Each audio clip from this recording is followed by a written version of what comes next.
बात, बिल्कुल सुख नहीं है, नहीं है, नहीं है। अगर होता तो जिस स्त्री को आप सुंदर देख रहे हो उसी का पति किसी और स्त्री की तरफ देख रहा है।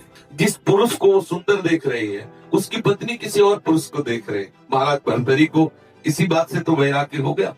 मुझ चक्रवर्ती सम्राट की अर्धांगिनी एक घोड़े की सेवा करने वाले अश्वपाल से आसक्त हो गई और एक अश्वपाल पिंगला रानी का सहयोग प्राप्त करके भी उसे तृप्ति नहीं, को वैश्या से संतरती कार ऐसे झूठे संसार को, और उन्होंने वैराग्य धारण कर लिया।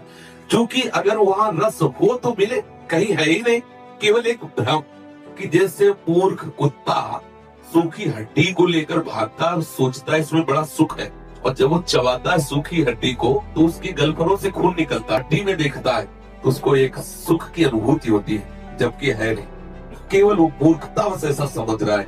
ऐसे ही हम अपनी एकाग्रता, जो हमारी एकाग्रता है, जहां आरोपित कर देते वही हमें सुख मिलने लगता है। जहां भी आरोपित कर दो और वहां सुख है नहीं, भ्रम से सुख का अनुभव होने, जैसे उसमें हड्डी में है नहीं लेकिन भ्रम से अनुभव करने लगा, ऐसे ही हम भ्रम से अनुभव कर रहे हैं कि इस शरीर में सुख होगा, इस शरीर, अगर पुरुष शरीर में सुख होता तो कोई तो आज तक बोलता। इतिहास साक्षी, भागवत आप पढ़ के देखो, अभी हमारी बुद्धि कृष्ण वियोगी है और संसार से योग किए हुए है, इसलिए संसार में सुख लग रहा है नहीं, सुख पक्का नहीं।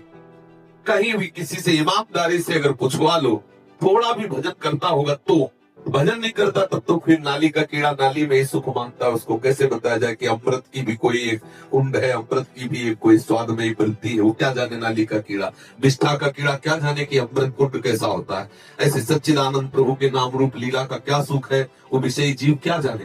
थोड़ा भी भजन अगर करेगा तो उसको पश्चाताप होगा, क्लेश होगा, शांति होगी, लेकिन मैंने ऐसा क्यों किया, क्योंकि सुख है नहीं,